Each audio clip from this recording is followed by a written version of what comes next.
Je vous rassure déjà que c'est pas un cours de maths. Donc aujourd'hui, on travaille sur du vocabulaire lié aux maths.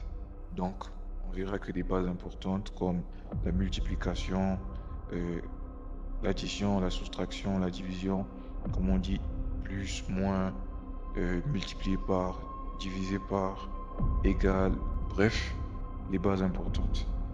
Alright. Bienvenue sur English to Crypter, que le décryptage commence.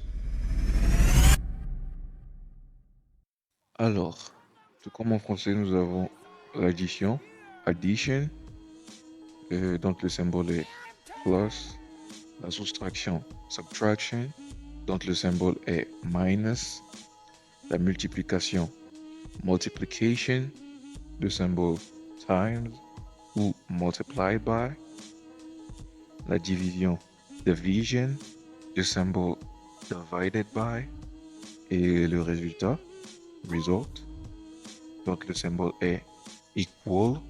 Et dans les calculs, on ajoute le S qui devient equals. Donc, plus, minus, times, divided by, equals. Ok, voici quelques opérations qui nous aideront à utiliser les signes que nous venons de voir. 1 plus 1 equals 2. Alright, la deuxième opération. 2 minus 2 equals 0. Passons à l'opération suivante.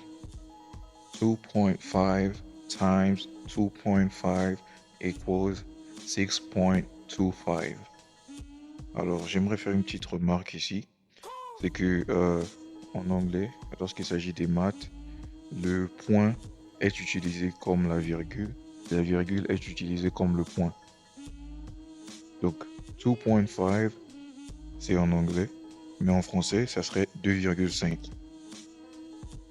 Alright?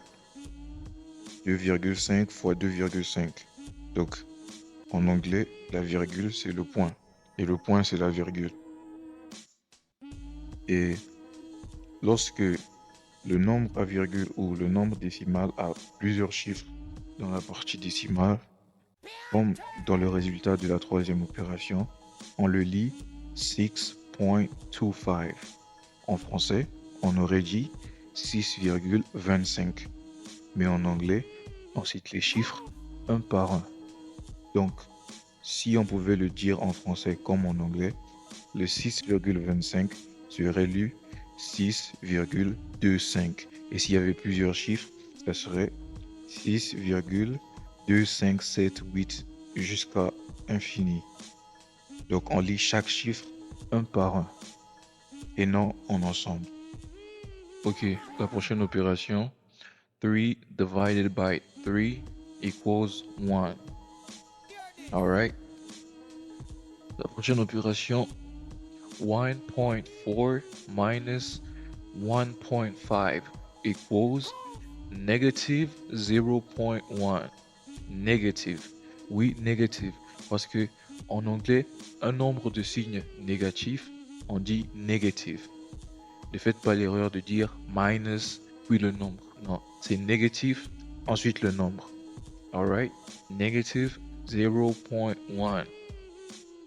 Et des fois en anglais, avec les nombres décimaux, lorsque la partie entière est 0, comme dans notre cas ici, negative 0.1, le 0 est enlevé. Ils mettent juste 0.1 ou negative 0.1. Ok? Donc, des fois, le 0 est enlevé et il garde juste le point. Mais c'est juste pour dire que il y avait un 0 là-bas. Alright? Très important. Donc, au dernier, nous avons 1000 times 10 equals 10,000. Alright? Et nous remarquons ici que dans 1000, 1000, la virgule est à la place du point. C'est parce que, comme on l'a dit plus tôt, en anglais, différemment du français, lorsqu'il s'agit des maths, la virgule joue le rôle du point et le point joue le rôle de la virgule. Alright? C'est pourquoi dans les calculatrices scientifiques, souvent, On remplace le point par la virgule et la virgule par le point. Parce que les calculatrices sont programmées en anglais. Donc, ils utilisent le système anglais. Alright? C'était tout pour aujourd'hui. J'espère que vous avez appris quelque chose de nouveau. So, see y'all in the next video. Peace.